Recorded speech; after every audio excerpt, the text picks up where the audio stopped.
자, 오늘 이 말씀은 두 가지 내용을 지금 말씀하고 있는데요. 첫 번째는 아들 압살롬이 죽었다는 소식을 듣고 크게 슬퍼하며 울고만 있는 다윗을 향해서 그의 군 사령관이었던 요압 장군이 더 이상 이래서는 안 되겠다. 그래서 왕 앞에 가서 왕을 거의 협박하다시피 하며 왕으로 하여금 움직이게 하는 그런 이야기가 나오고요. 또 9절 이하에 보면 이제 왕도 사라졌고 도망갔고 자기들이 왕이라고 새로 추대했던 압살롬도 죽었기 때문에 이제 어떡하냐? 우리 어떻게 했으면 좋겠냐? 다윗을 다시 모셔와야 하지 않겠느냐?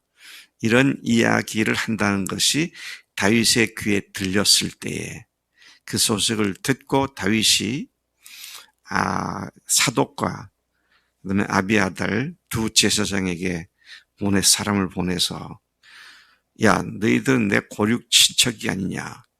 유다 족속을 향해서 말합니다. 유다 족속을 향해서. 이스라엘과 유다가 벌써 이게 둘로 나누어지는 징조가 이미 앞에 있었는데요. 그래서 내가 유다 지파 출신인데 다른 지파들은 그런 얘기를 한다는데 너희들은 지금 뭐 하는 거냐? 너희들이 나를 왕으로 도로 모셔가는 일에 매일 꼴찌가 되겠느냐? 너희들이 앞장서야 않겠느냐? 그러면서 이제 전에 압살롬의 군 사령관이었던 아마사를 회유하는 말을 전해주게 해서 이스라엘로 다시 돌아오는, 예루살렘으로 돌아오는 일을 다윗 왕이 한 것을 기록하고 있습니다. 자, 이 두 가지 이야기 가운데에서 우리는 둘 다 굉장히 중요한 교훈을 받습니다만은 다윗이 그토록 슬퍼하는 아들의 죽음. 자, 이것 때문에 그가 거의 승전의 기쁨과 감격을 가지고 즐겁게 노래하고 기뻐해야 할 그의 부하들이 그를 섬기는 추종자들이 마치 죽을 죄를 지은 것처럼 기쁨으로가 아니라 가만히 성으로 조용히 입 다물고 들어와야 하는 그런 상황을 만나게 되죠. 자, 그런 상황을 보면서 요압이 다윗을 가가지고 그 집에 가서 강력하게 항의를 하는 그런 내용이죠. 참 아이러니컬하기가 그지없다. 다윗의 가장 큰 슬픔을 안겨준 자가 바로 요압인데 요압이 가서 자기들의 승전을 기뻐하지 못하도록 한 다윗을 겁박하다시피 이야기하는 그런 모습을 보게 됩니다. 자, 여기 다시 돌아가서 보면 4절에 왕이 그의 얼굴을 가리고 큰 소리로 부르되 내 아들 압살롬아 압살롬아 내 아들아 내 아들아 하니. 자, 어제도 두 번씩 반복해서 계속 내 아들아 내 아들아 압살롬아 압살롬아 압살롬아 내 아들아 그렇게 이제 얘기했는데요. 자, 이렇게 반복한다는 말은 무슨 뜻인가요? 히브리어라고 하는 언어 자체에는 더 좋다, 훨씬 더 좋다 이런 말이 없습니다. 비교급이 없어요. 최상급은 더더욱 없습니다. 가장 좋다 이런 말이 없습니다. 그러니까 두 번 반복한다는 건 매우 좋다는 것을 의미하고 세 번 반복하는 건 대개의 경우 하나님과 관계된 이야기가 아니면 최상급에 해당하는 말은 하지 않습니다. 거룩하다, 거룩하다, 거룩하다. 이렇게 하나님께 향한 말씀이 세 번 반복되는데 오늘 여기 보니까 내 아들아, 내 아들아, 압살롬아, 압살롬아, 내 아들아, 내 아들아 계속 두 번씩 반복해서 말하고 있는 것은 다윗의 슬픔이 얼마나 컸는지를 드러내고 있는 그런 얘기가 되죠. 얼굴을 가리고 큰 소리로 불렀다. 참 왕의 채통이고 뭐고 없습니다. 아들을 사랑하는 그 마음의 아픔이 크죠. 참 주님께서 우리를 사랑하시는 듯이 다윗의 이 모습 속에서 다시 한번 투영되어 있는 것을 보죠. 주님이 우리를 사랑하시는 일에는 채통도 없으세요. 어떻게 해요? 침배침도 당하고 주먹질도 당하고. 주님께서 그거 왜 당하세요? 얼마든지 안 하실 수 있는데. 근데 우리 때문에 수치와 모욕을 당하시는 그런 모습을 다윗이 압살롬을 놓고 슬퍼하는 모습에서 우리가 볼 수가 있다는 것이죠. 이 사실을 모든 백성들이 보고 듣는 가운데서 이렇게 하지 않습니까? 큰 소리로 그렇게 했다. 참 우리를 위해서 죽으시고 부활하신 하나님의 그 채통까지도 다 버리시고 수모와 멸시를 그대로 고스란히 당하시면서 그렇게 했던 이 다윗 왕의 아들에 대한 사랑과 주님에 대한 우리에 대한 주님의 사랑이 겹쳐져 있는 모습을 보게 됩니다. 자, 여기에 이제 요압이 찾아가죠. 집에 들어갔다 그랬습니다. 그리고 이렇게 말을 합니다. 5절 이하에 보니까요. 왕께서 오늘 왕의 생명과, 그러니까 뭐 간략하게 말하면 왕자들과 또 처첩과 비빈들의 생명을 구원한 우리 부하들을 왜 이토록 부끄럽게 만드십니까? 왕께서는 미워할 자를 사랑하시고 사랑할 자를 미워하시고 오늘 당신의 부하들과 지휘관들을 멸시하고 우습게 봄이 분명합니다. 내가 다시 깨닫게 되는 것은 압살롬이 살고 우리가 다 죽었더라면 왕이 당연히 그럴 것이라고 마땅히였을 것이다. 이게 뭐 대놓고 직격탄을 날리고 있는 그런 이야기죠.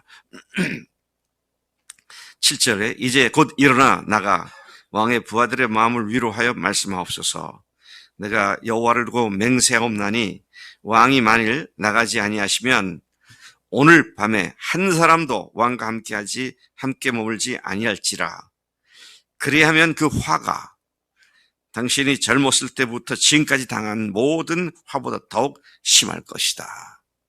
이건 완전히 겁박을 합니다. 더 이상 그랬다가는 우리 누구도 당신 따르지 않습니다. 그리고 당신이 이제부터 당할 화를 생각하면 지금까지 당했던 건 유가 아닐 겁니다. 이제 이렇게 겁박하다시피 이야기하고 있는 모습을 보게 됩니다.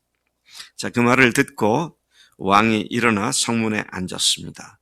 성문에 앉았다는 말은 뭡니까? 왕이 상황을 파악하고 상황을 정리하기 위해서 나왔고 백성들에게 어떤 사람이 백성들에게 왕이 문 앞에 드디어 나오셨다라고 외쳤다. 그래서 백성들이 왕 앞으로 다 나오게 되었다. 그런 말씀을 기록하고 있죠. 네. 오늘 다윗 왕의 이러한 모습 속에서 자기의 그 슬픔보다는 다시 백성들을 생각하는 그런 마음을 또한 엿보게 되는 것입니다. 그 다음에 압살롬을 쫓아서 군사로 다윗과 싸웠던 이스라엘은 다 각기 자기 집으로 도망을 갔다. 그렇게 일단락을 짓게 되죠. 9절 이하에 보면 이제 왕은 도망을 갔고 자기들이 왕으로 세운 압살롬은 죽었고 그러니 어떻게 합니까? 이스라엘 백성들이 모여가지고 이런저런 이야기를 합니다. 왕은 도망갔고 압살롬은 죽었는데 이제 우리가 어떻게 해야 되느냐. 그런 이야기를 하다가 왕을 다시 도로 모셔와야 하지 않겠느냐. 그래서 이와 같은 다시 이스라엘 왕으로 다윗을 모셔오자라는 이야기가 다윗 왕의 귀에도 들리게 되죠. 그래서 다윗 왕이 사독과 아비아달 두 제사장에게 사람을 보내서 이렇게 말을 합니다. 11절에 보니까 너희는 유다 장로들에게 말하여 이르기를 왕의 말씀이 온 이스라엘의 왕을 왕으로 돌아 모셔오자 하는 말이 왕께 들렸거늘 너는 어찌하여 왕을 궁으로 모시는 일에 나중이 되려느냐. 내가 이스라엘 사람들이 하는 얘기를 다 들었다. 근데 이스라엘 하면 10지파를 얘기하는 것이죠. 근데 너희들은 뭐 하는 거야 이놈들아. 너희들이 내가 같은 유다 족속이 아니냐. 너희들이 나를 왕으로 돌아오시네 꼴찌가 되려고 그러느냐. 이제 이런 이야기를 하는 것이죠. 자, 그는 자기 지파를 의지해서 그들을 결집해서 다시 왕으로 돌아가는 일을 이루기를 원해서 이런 이야기를 하죠. 거기다가 한 걸음 더 나가서 아마사에게도 이렇게 분명히 말을 해라. 내가 반드시 요압 장군의 뒤를 이어 너를 그의 후계자로서 군 사령관이 되게 하고 항상 내 앞에서 일을 보게 할 거다. 자, 이건 무슨 말입니까? 적군의 수장이었던 군대 수장이었던 아마사죠. 그를 회유해서 내가 너희를 포용한다. 네가 요압을 뒤를 이을 사람으로 내가 임명할 테니 그렇게 나를 위해서 충성을 해라. 이제 이런 회유 작전을 하게 되죠. 자, 그렇게 함으로 말미암아 14절 모든 유다 사람들의 마음을 하나같이 기울게 하매 소위 말하는 여론 조작을 통해서 사람들의 민심을 자기 쪽으로 끌어들였다는 말씀이죠. 그들이 왕께 전가를 보내고 이르되 당신께서는 모든 부하들과 더불어 돌아오소서 한지라. 그래서 유다 장로들과 유다 족속들이 움직이기 시작을 했고 돌아오게 됩니다. 15절에 보니까 왕이 돌아와 요단의 이름에 마하나임에서부터 요단까지 돌아왔죠. 근데 거기까지 또 유다 족속들이 왕을 맞으러 나아갑니다. 그렇게 해서 왕이 예루살렘으로 돌아오는 일이 매듭을 짓게 되는 그런 모습을 우리가 오늘 본문에서 보게 되는 것이죠. 자, 다윗이 이 모든 과정에서 잘했습니까? 잘못했습니까? 썩 잘한 것 같지는 않아요. 그리고 특별히 그가 돌아오는 과정에 유다 장로들과 유다 사람들을 충동해서 돌아왔다라는 얘기인데요. 이것은 훗날 다윗 다음 솔로몬의 시대가 끝난 뒤에는 영원히 나라가 둘로 쪼개지는 단초가 되기 시작을 했다. 그래서 통일 왕국을 이루기 위해서 아마사도 나무에 품고 이스라엘 백성들 전체를 자기가 아우르는 통일 왕국의 왕이 되는 그런 상황에 자신의 생각을 가지고 했던 이런 것들이 훗날 두 나라로 갈라지는 그런 결과도 오게 됨을 봅니다. 여러분 아무리 좋은 일이라 할지라도 하나님이 하시도록 의지하고 내어 맡기고 쫓아가야 되는데 인간적인 술수를 했을 때는 성공을 한 것 같아 보이지만 후에 뒤끝이 길게 남게 되는 이런 교훈도 우리가 보게 됩니다. 오늘 아들 압살롬을 위해서 채통을 다 벗어버리고 슬퍼하며 사랑하는 마음을 표현했던 것처럼 주님께서도 우리를 위해서 수치와 멸시와 모멸을 당하시기를 조금도 주저하지 않았던 그 사랑을 생각하고 그러나 또 다윗의 모습 속에서는 우리가 오늘 하나님의 역사를 일으키는 통일 왕국을 일으켜야겠다는 그의 꿈에 자기 생각이 들어가서 엄청난 후폭풍을 가져오는 그런 모습을 보게 됩니다. 하나님 앞에서 언제든지 주님만 의지하고 부활하신 주님이 어떤 분이세요?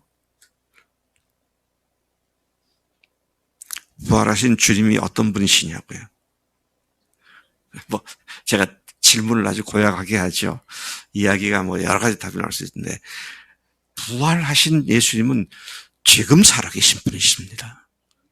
지금 역사하신 분이시죠. 그 살아계신 주님을 의지할 때 세상적인 인간적인 생각들을 벗어 던지고 주님만을 철저히 의지하는 우리 삶이 됨이 마땅한 줄로 믿습니다. 하나님 아버지 감사합니다.